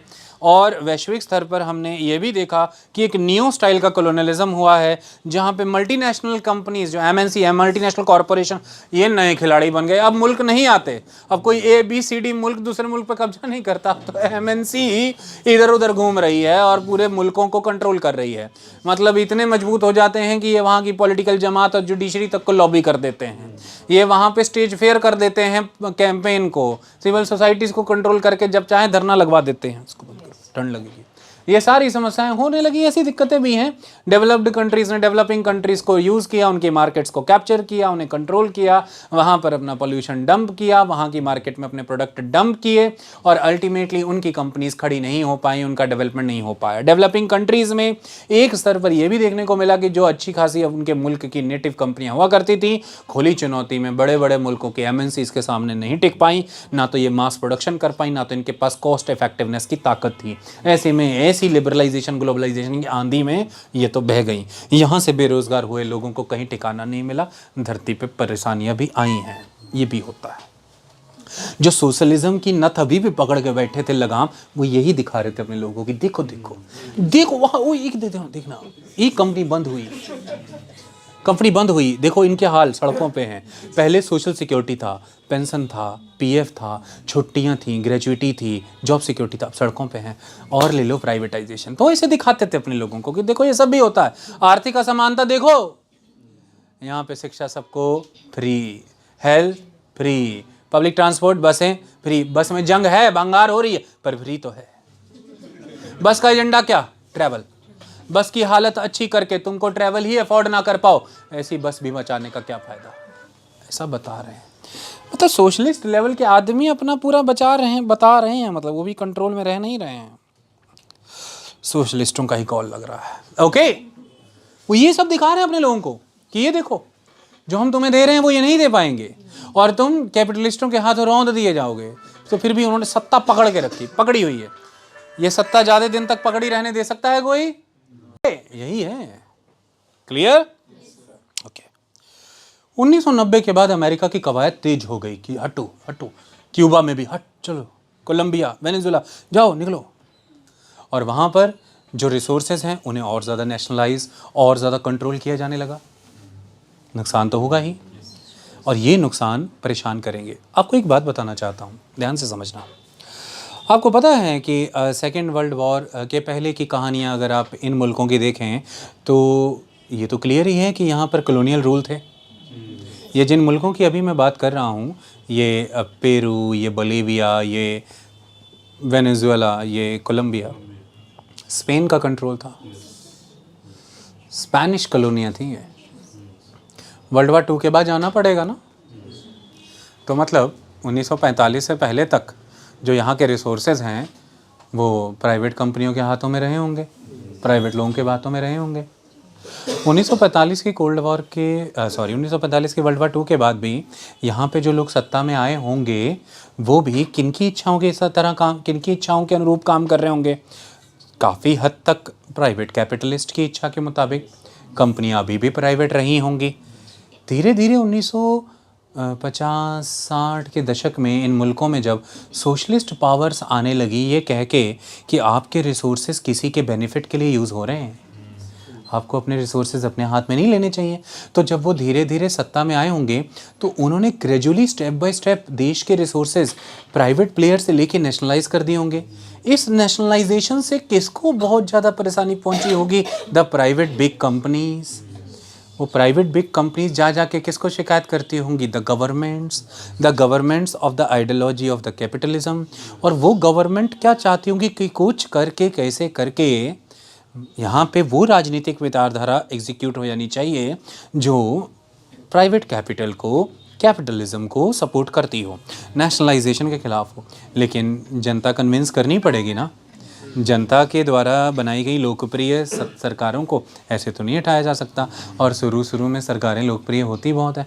भाई रशिया में सोशलिज्म कितना लोकप्रिय था, रशिया का सोशलिज्म शुरू में कितना लोकप्रिय था, बाद में लोगों ही ने तो सोशलिज्म को नकारा, लोगों ने ही। चीन में सोशलिज्म और फिर कम्युनिज्म कितना लोकप्रिय था, बाद में एक लेवल पे उन्हीं ने नकारा। तो जिन मुल्कों में अभी वो प्रिय है, लोग बागों के लीडर भी प्यारे हैं, तो ऐसे तो नहीं जाने देंगे। बाहरी सत्ता कितना कोशिश कर ले, जब तक आप लोगों के प्रिय हैं तब तक तो लोग आपको हिलने नहीं देते। तो धीरे धीरे ये जो नेशनलाइजेशन की कवायद 50s 60s 70s 80s में चलती रही, इसने रुष्ट किया, नाराज़ किया उन बड़े बड़े मुल्कों को जिनका प्राइवेट कैपिटल बहुत बड़े पैमाने पर क्षतिग्रस्त हुआ इन मुल्कों की इस नेशनलाइजेशन की मूवमेंट के कारण। होना चाहिए भी कि नहीं, उन मुल्कों को नाराज़ होना चाहिए, वो होंगे, उनका लाभ उनका घाटा हो रहा है, उनका लाभ उनका घाटा हो रहा, पैसा फंसा पड़ा है। जैसे तैसे करके कोल्ड वार ख़त्म हुई और नतीजा आपकी विजय के रूप में आया। जब आपकी विजय के रूप में नतीजा आएगा तो आप अपने उस लॉस्ट ड्रीम को दोबारा सच करना चाहेंगे कि नहीं। तो 1990 के इस दशक की ये जो खींचातानी चली है कि चलो चलो प्राइवेटाइज़ करते हैं, चलो चलो रिफॉर्म करते हैं, चलो चलो लोकतंत्र करते हैं, ये पुराने मर चुके सपने को फिर से जिंदा करने जैसा था। पुराने पंजाबी च कहते जिहड़े लुगे लुट्टे आ वो फिर तो चाहिए आ। ओके, कोई भी पूछता कि तुहानूं की लोज मिलदा इन्हां चीज़ां जो कहते बहुत मज़ा आउंदा। मतलब वो ये कहते हैं कि आपको इसमें ऐसा क्या मज़ा मिलता है, वो कहते हैं बहुत तरक्की, विकास, लोगों का विकास। किसका विकास? लोगों का विकास। इसलिए 1990 के दशक की ये खींचातान है। इस खींचातान में कोलंबिया, वेनेजुला और क्यूबा मेनली टारगेट में है। ऐसे में 1999 में कौन है गद्दी पे? ह्यूगो चैवेज। जो कोई ऑर्गेनाइजेशंस और इंस्टीट्यूशंस बनाई भी गई थी वेनेजुला में पेट्रोलियम रिजर्व्स को कंट्रोल करने के लिए, जिनमें मल्टीपल प्लेयर्स के स्टेक्स थे, जैसे कि इंटरनेशनल प्राइवेट प्लेयर्स के भी उनमें स्टेक्स थे, उन्हें भी फाइनली और बड़े स्तर पर नेशनलाइज किया गया।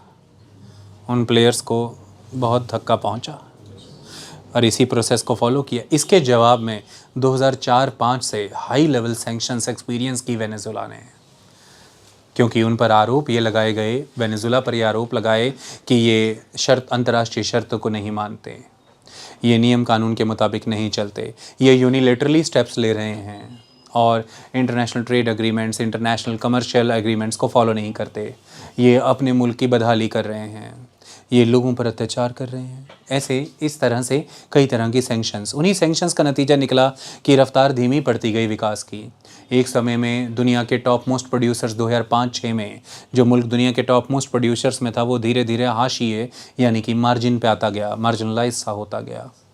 इसका बड़ा खामियाजा 2013 के बाद झेलना पड़ेगा अब निकोलास मदुरो को, क्योंकि आर्थिक प्रगति और तरक्की जब नहीं होती तो धीरे धीरे जो इंफ्रास्ट्रक्चर ऑलरेडी क्रिएटेड है वो चरमरा जाता है।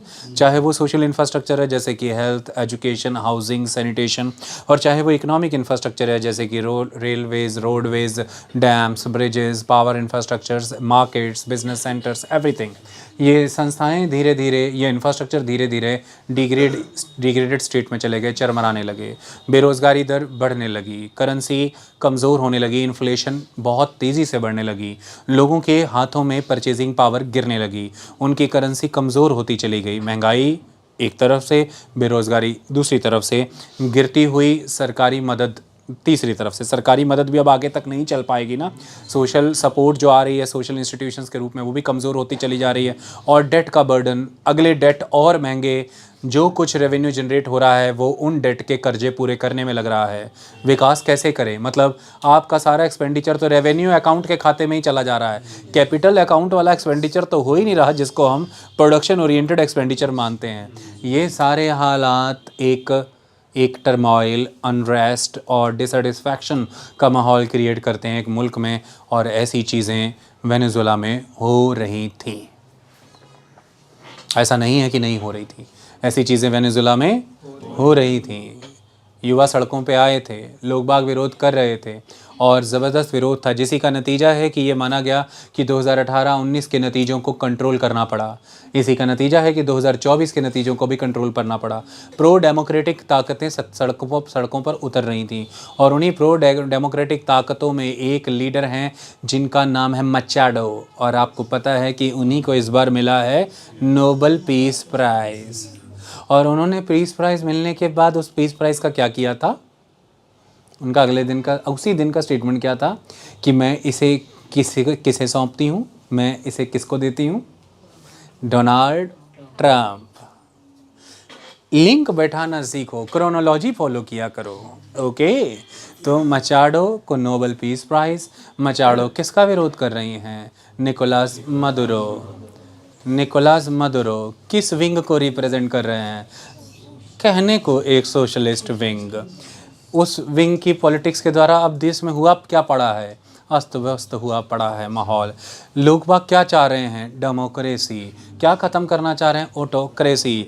प्रो डेमोक्रेटिक फोर्सेस में कौन कौन काउंट हो रहे हैं, 2019 में तो ये जुआन गुआइडो, 2024 में ये एडमुंडो गोंजालेस, और बड़ा नेता जिन्हें तो चुनाव ही नहीं लड़ने दिया, 24 में बैन कर दिया, मचाडो। बैन थी, चुनाव नहीं लड़ने दिए गए, उनको तो बैन किया गया ट्रैवल से भी। जैसे ही तैसे निकल के, जैसे ही चिट्ठी मिली नोबेल प्राइज़ की, जैसे ही तैसे करके जुगाड़ करके पहुंच गई प्राइज़ लेने। प्राइज़ लेके भेंट कर दिया कि ये तो विश्व शांति दूत डोनाल्ड ट्रंप का ही बनता है। ऐसे हंसते क्यों तुम लोग, ऐसा क्यों करते हो? रीलें शॉर्ट्स कम देखा करो, वहाँ पे ये सब देख देख के तुम्हारे मन में गुदगुदियाँ हैं। जब भी नाम सुनते हो ऐसे तो हंसने लग जाते हो। अंदर अंदर हंसो, हैं, ओपनली मत हंसो। ओके, कैसे हंसो, अंदर अंदर खुश रहो। सिर्फ कैमरा पे हंस हंस के गुस्सा हो गए वो। अगर मेरे तो इंस्टीट्यूट की छत भी इतनी छोटी सी है, तब मुझे उठा लिया यहाँ से, अगर हेलीकॉप्टर भी नहीं लगेगा, ड्रोन पीछे से आएगा चील की तरह, मैं यहाँ से रात को बाहर निकलूँगा, बुलेट समेत उठवा लिया जाऊँगा। इतना मत हंसो कि मैं उठवा ही लिया जाऊँ, इतना हंसो कि मैं आ सकूं रोज। ओके, कितना हंसना है, क्लियर हो गया सीमाएं हंसने की। को पता नहीं ना कौन कब उठवा लिया जाए आज की डेट में। ओके, चलिए, बाकी आदमी को इतना भी नहीं गिर जाना चाहिए कि थोड़ा बहुत उठाया ना जाए। थोड़ा बहुत उठे रहना चाहिए कि थोड़े बहुत उठवा तो लिए जाएं। बहुत ज़्यादा भी गिर जाएं अगर उठवाए जाने के डर में, तो फिर कैसे जिएंगे। पढ़ाना नहीं है, बताना नहीं है। जो हम पढ़ाते हैं बताते हैं, हम तो इतने ज़्यादा सिंपल हैं कि कुछ भी हम खुद का नहीं लिखते हैं। ये सब तो किताबों में, इंटरनेट पे सब जगह लिखा है। हमारी अदाकारी तो हमारे पेशे खिदमत में है। हम जैसे बताते हैं वो हमारा है, वो स्टाइल हमारा, वो है पेटेंट। ओके, इतनी बात क्लियर हो गई। तो वो तो प्रतिबंध लगा था, उसके बाद भी उड़ के गई वहाँ पे, इनाम लिया और उनके नाम कर दिया। अब किया, अब मिला उन्हें, क्या हुआ, कहाँ रखा है वो मैं नहीं जानता, उतनी डिटेल निकली है। ये संघर्ष है वेनेजुला का। ये तो एक समस्या है, सोशलिज्म प्राइवेट कैपिटल को पेनिट्रेट करने नहीं दे रहा, सिस्टम्स वहाँ घुसने नहीं दे रहे उन कंपनियों को, उन निवेशकों को। दूसरी बात, सोशलिज्म अभी भी, मतलब अमेरिका ईरान का विरोध करता है, वेनेजुला ईरान के समर्थन में बयान जारी करता है। अमेरिका विश्व शांति के नाम पर वेपन ऑफ मास डिस्ट्रक्शन को ख़त्म करने के लिए उसकी भनक लगने पर इराक में जाता है, वेनेजुला उसका विरोध करता है कि मिले वेपन ऑफ मास डिस्ट्रक्शन मिले, ऐसा वेनेजुला पूछता है। अमेरिका विश्व को आतंकवाद से बचाने के लिए, तालिबानियों ख़त्म करने के लिए अफ़गानिस्तान जाता है, वेनेजुला उस पे सवाल करता है कि पैदा किसने की है। ऐसे सवाल करता है कोई, इतना गुस्सा दिला देते हैं। वो कुछ करने जाते हैं, ये सवाल कर लेते हैं। वो कहते हैं weapon of mass destruction WMD है, पूछ लेते हैं मिले। वो कहते हैं आतंकवादियों ख़त्म करने जा रहे हैं, मैंने ये पूछ लेते हैं मैंने तालिबानियों को ना, कहते हैं हाँ वही, कहते हैं किसने बनाए थे। ऐसी बातें करते हैं। मतलब अमेरिका जो कर रहा है, वो ईरान को कह रहा है न्यूक्लियर प्रोग्राम ख़त्म करो, और ये कह रहे हैं कि क्यों किसी को अपना न्यूक्लियर प्रोग्राम चलाने का अधिकार नहीं होना चाहिए। ये लोग ऐसा विरोध करते हैं, अमेरिका को ये बर्दाश्त नहीं होता। और इन्हीं के सुर में सुर मिलाने का काम दो मुल्क और कर देते हैं। अभी तो उनका नाम आपको पता लग ही गया है, दोनों सी से हैं, सी, एक क्यूबा, दूसरा कोलंबिया। तो वो ये कहते हैं कि ये जो तीनों हैं, इन तीनों ने सपोर्ट किया हुआ इस वेस्टर्न हेमिस्फेयर में उस एक्सेस ऑफ पावर को जो रशिया, चीन, ईरान की है। मेरे पड़ोस में, मेरे में इलाके में बर्दाश्त नहीं, अपन को ये सब नहीं चलेगा। I will not tolerate this. सुधरना तो पड़ेगा। ये दूसरी समस्या थी। कैपिटल को एंटर होने दो तो चलो, अलग बातें हैं, ये तो और अलग बातें चल रही हैं। तीसरी बात तो इससे भी अलग चल रही है। अब अमेरिका स्टेबल हो ही नहीं पाया पॉलिटी वाइज। आपने खुद देखा, सेकेंड वर्ल्ड वॉर जैसे तेरे सेट हुआ, कॉलोनियल कंट्रीज गई, उसके बाद वहाँ पर वैक्यूम क्रिएट हुए पावर के। शुरुआती तौर में कॉलोनियल कंट्री ने जाते जाते अपने मन पसंदीदा लोगों को बैठाया वहाँ पर। उन मन पसंदीदा लोगों के बैठते ही उनके पास पॉपुलर सपोर्ट नहीं रहा। उनकी शुरुआती नीतियाँ भी अर्स्टवाइल कॉलोनियल पावर्स के सपोर्ट में रहीं। ऐसे में वहाँ के मासेज ने या तो कभी सेना का समर्थन करके कू करवा दिया और या कभी क्रांति के माध्यम से सत्ता हासिल करके सोशलिस्टों को बैठा दिया। ये सब चीज़ें वहाँ से गुजरती रही अमेरिकन कॉन्टिनेंट में। उसके बाद आगे बढ़ते हैं तो आपने देखा है कि फिर तो कोल्ड वार के दौर में सारा उलझा हुआ है। उसके बाद डिसइंटीग्रेशन के बाद इम्पोजिशन चल रही हैं। आपने देखा अभी अभी कि कई तरह की सैंक्शंस लगी हैं। ये सारी समस्याएं वहाँ पर चल रही हैं। एम्बार्गोज, क्यूबा ने कितने वर्षों तक के एम्बार्गोज झेले हैं आपको पता है? सैंक्शंस, कैसे तरक्कियाँ होंगी वहाँ की। ये सब चीज़ों में जब ऐसी अस्त व्यस्तता होती है, जब गवर्नमेंट्स वीक पड़ती हैं, जब कंट्रोल्स कमज़ोर पड़ते हैं, तो रिजल्ट क्या आता है? नॉन स्टेट एक्टर्स मजबूत होते हैं।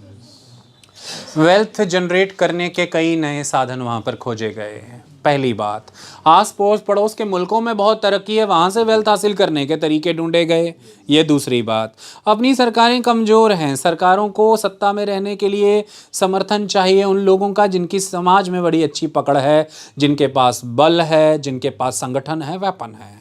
इसी तरह से इन क्षेत्रों में बड़े पैमाने पर जिस चीज़ को ट्रैफिक किया गया अदर कंट्रीज़ में, वो है कोकेन। कोकेन बड़े पैमाने पर ट्रैफिक कर दी गई दूसरी कंट्रीज़ में। इसीलिए ड्रग ट्रैफिकिंग के बड़े बड़े कार्टल्स खड़े हुए, मतलब इंटरनेशनल कैरेक्टर के कार्टल्स इंटरनेशनली ऑपरेट करते हैं भाई। एक मुल्क के एक मोहल्ले का गैंग नहीं है ये। एक मुल्क के एक मोहल्ले में दफ्तर में बैठा एक आदमी और दुनिया भर के मुल्कों के, दुनिया भर की सरकारों के अंदर, मिलिट्रीज़ के अंदर, डिफेंस के अंदर उनके आदमी हैं। मतलब उनका पूरा का पूरा संगठन, ऑर्गेनाइज्ड क्राइम का पीक है ये। ऑर्गेनाइज संगठन के तौर पर, संगठनात्मक तौर पर जो आप जुर्म करते हैं, तो संगठनात्मक जुर्म की दुनिया के बेताज बादशाह, ऑर्गेनाइज्ड क्राइम के पिनेकल, द कार्टल्स, ये कार्टल यहाँ पे एग्जिस्ट कर रहे हैं। अमेरिका कहता है कि बड़े पैमाने पर ये लोग ड्रग्स और बड़े पैमाने पर ये लोग वेपन ट्रैफिक कर रहे हैं हमारी कंट्री में, इससे हमारी कंट्री बर्बाद हो रही है। जैसे कि कोकेन की लगातार ट्रैफिक के कारण वहाँ पर क्रिएट हुआ fentanyl crisis. Fentanyl synthetic, chemically synthetic रूप में बनाने वाला ओपियोइड है। ओपियोइड्स किन्हें कहते हैं हम? जो कि एनाल्जेसिक्स हैं। ओपियोइड एनाल्जेसिक्स मतलब वो जो पेन किलर्स होते हैं, हमने अभी समझा। ये दर्द से निजात देते हैं। डोज थोड़ी ज़्यादा लीजिए तो बेसुधा सा करते हैं, आनंद का अनुभव कराते हैं। ओके, इसलिए बड़े पैमाने पर कोकेन की ओवरडोजेस से बने ये फेंटानिल, गोली फेंटानिल है, अलाउड थी, ले ही सकते हैं। माल अंदर क्या है? कोकेन। खा लिया, पर्पस क्या है? इलाज या नशा? नशा। गली गली, नुक्कर नुक्कर, मोहल्ले मोहल्ले फेंटानिल बच्चों, युवाओं, किशोरों, वृद्ध, बुजुर्ग सब ले रहे हैं और फेंटानिल से होने लगी ज़बरदस्त मौतें। सरकार ने कई स्तर पर इसे बैन किया, लेकिन ये रुकने का नाम ले रही। कोकेन रोज़ पानी के जहाज़ भर भर के अमेरिका में भरी जाती रही है। अमेरिका ये कहता है कि इसकी जिम्मेदारी पूरी तरह से साउथ अमेरिकन कॉन्टिनेंट्स की उन कंट्रीज़ के नेताओं की है जो इनडायरेक्टली इन कार्टेल्स की इनकम से बेनिफिटेड हो रहे हैं। सेकेंडली, वो हमारे मुल्क के सामाजिक ताने बाने को कमज़ोर करना चाहते हैं, छिन्न भिन्न करना चाहते हैं, हमें तोड़ देना चाहते हैं। और तीसरी सबसे बड़ी चीज़, वो हमें आर्थिक रूप में पिछाड़ना चाहते हैं। वो चाहते हैं कि हम खत्म हो जाएं, भ्रष्ट हो जाएं, हमारे भविष्य की पीढ़ियां नष्ट हो जाए, हमारी सेविंग्स, हमारी खर्च, हमारे पैसे इन्हीं तरह की चीज़ों में बर्बाद हो जाए, और वो black money, black marketing, illicit sources of income को खड़ा करना चाहते हैं। और इन पैसों को ही छुपाने के लिए, दबाने के लिए, बचाने के लिए इलीगल इकोनॉमी जन्म लेती है। जैसे कि फिर इसी से वेपन आएगा, वेपन को बेचा जाएगा तो पैसे से दोबारा फिर अल्टीमेटली इलीगली ज़मीनें ली जाएंगी, इलीगली बिजनेसेस खड़े किए जाएंगे, इलीगल पैसे को ही वाइट बनाने के लिए शेल कंपनीज खड़ी की जाएंगी। और ये सारी चीज़ें हमें डिस्टॉर्ट कर रही हैं बतौर सोसाइटी, बतौर स्टेट, बतौर नेशन एंड बतौर इकोनॉमी, और हम ये बर्दाश्त नहीं कर सकते। तो fentanyl crisis, that is the fentanyl is the primary driver of overdose deaths in America, ये एक बहुत बड़ी प्रॉब्लम है। So drug trafficking, that is cocaine, weapon trafficking, this is very big issue. और इसके दो बड़े कार्टेल हैं जो वेनेजुएला से बिलोंग करते हैं, जिनको अभी अभी ट्रंप ने इंटरनेशनल टेररिस्ट ग्रुप्स की श्रेणी में डाल दिया है, लिस्ट में। एक है, दो ड्रग्स एंड आर्म्स कार्टेल्स में से पहला है ट्रेन डे आरागुआ, आप इसे बोलेंगे त्रान दे आरागुआ, क्योंकि लैटिन अमेरिकन भाषाएं कौन सी, स्पेनिश, ओके। और दूसरे कार्टेल डे लॉस सोलेस, वो ये कहते हैं, ट्रंप ये कहते हैं कि ये जो कार्टेल डे लॉस सोलेस है, इसका सरगना यानी कि इसका नेता खुद निकोलास मदुरो है, ये उसी का है। निकोलास मदुरो कहते हैं कि ड्रग के अगेंस्ट लड़ाई को वॉर के रूप में इस्तेमाल कर रहे हैं ट्रंप। उनका उद्देश्य केवल हमारे मुल्क पर आक्रमण करके हमारे विश्व के सबसे संपन्न मिनरल ऑयल रिसोर्सेज को कब्जा करना है। ना वो यहाँ पर लोकतंत्र की बहाली चाहते हैं, ना ही वो हमारे लोगों को बेहतर शासन व्यवस्था देना चाहते हैं, ना ही वो हमारे राष्ट्र को ड्रग्स और वेपन ट्रैफिकिंग से बचाना चाहते हैं, और ना ही वो हमें एक स्थिर, संपन्न, समृद्ध राष्ट्र बनाना चाहते हैं। उनका उद्देश्य हमें इस्तेमाल करना है, हमारे रिसोर्सेज को एक्सप्लॉइट करना है और हमें कमज़ोर करना है। वो सिर्फ और सिर्फ आधार बना रहे हैं ड्रग एंड वेपन ट्रैफिकिंग को। डोनाल्ड ट्रंप का कहना है कि ये तो समस्या एक समस्या है, दूसरी समस्या इससे भी बड़ी है, और वह समस्या ये है कि लंबे समय की, ये पहले ह्यूगो चावेस और उसके बाद निकोलास मदुरो के समय की ये बेरोजगारियां, ढांचे का गिर जाना, इनकम जनरेशन ना होना, इन्वेस्टमेंट्स ना होना, एजुकेशन का कमज़ोर पड़ना, इन्फ्लेशन का बढ़ जाना, और लगातार चुन चुन करके अपने विरोधियों को सप्रेस करना, एलिमिनेट करना, उन्हें मारना, उन्हें ख़त्म करना, ये परसिक्यूशंस जो हो रही हैं, ये जो परचेज हो रही हैं, इन सब का रिजल्ट है कि आज 8 मिलियन वेनेजुएलियंस, 80 लाख लोग वहाँ से माइग्रेट करके जो अमेरिका आए हैं, ये वहाँ की प्रताड़ना का नतीजा है, और ये वहाँ के इस कट्टरवादी रिजिम का ही रिजल्ट है। ये आर्थिक अव्यवस्था इन्होंने फैलाई है, ये राजनीतिक दमन इनका है। अगर ये सुधरेगा, ये अपने घर को वापस जाएंगे, और मैं इसे सुधारूंगा, मैं नहीं, डोनाल्ड ट्रंप। ये सपना वो वेनेजुएलन्स को दिखा रहे हैं, और वेनेजुएलन्स का एक धड़ा सड़कों पर जश्न मना रहा है इसी बात में कि अब दुख भरे दिन बीते रे भैया, अब सुख आयो रे। अब आता है कि नहीं, वो तो भविष्य के गर्भ में क्या छुपा है सब जानते हैं। बैकग्राउंड बना कि नहीं, माहौल बना कि नहीं। ये पार्ट 1 था, एपिसोड 1। इस सीरीज़ का एपिसोड 2 कल लेके आएंगे। इतना बहुत, आज माहौल बना दिया, बैकग्राउंड क्लियर, सारे पैराग्राफ क्लियर, सारी अखबारें अब क्लियर, सारी टेंशनें ख़त्म। अब कल बताएंगे इवेंट बाय इवेंट की हुआ क्या है, हो क्या रहा है, होना क्या है, होगा क्या, दुनिया पे असर क्या, चीन ताइवान के साथ क्या कर सकता है, सऊदी अरेबिया यमन के साथ क्या कर सकता है, रशिया यूक्रेन के साथ क्या कर सकता है, बताएंगे। चिंता वाली कोई बात नहीं। इसके रिजल्ट क्या आएंगे, अंतर्राष्ट्रीय कानून क्या कहते हैं, यूनाइटेड नेशन के चार्टर का आर्टिकल 7 क्या कहता है, वो किस तरह के आक्रमणों को जायज़ ठहराता है, यूएन कर क्या रहा है, ऐसी समय पे क्या करना चाहिए, भारत का स्टैंड क्या है, उस स्टैंड के विरोध भी है, समर्थन भी हो रहे हैं। वो विरोध और समर्थन क्या है, विश्व के अलग अलग नेताओं का क्या स्टैंड है अमेरिका के एक्शन के अगेंस्ट, कौन अपोज है, कौन सपोर्ट है, और दोनों अपोजिशन और सपोर्ट का ग्राउंड क्या है, मैं क्या क्लियर कर देंगे माहौल। खाली हम वेनेजुएला नहीं पढ़ा रहे, लेफ़्ट राइट जो भी होगा ग्लोबली, अखबार उठा लेना, पानी की तरह सब समझ आ जाएगा। Thank you so much.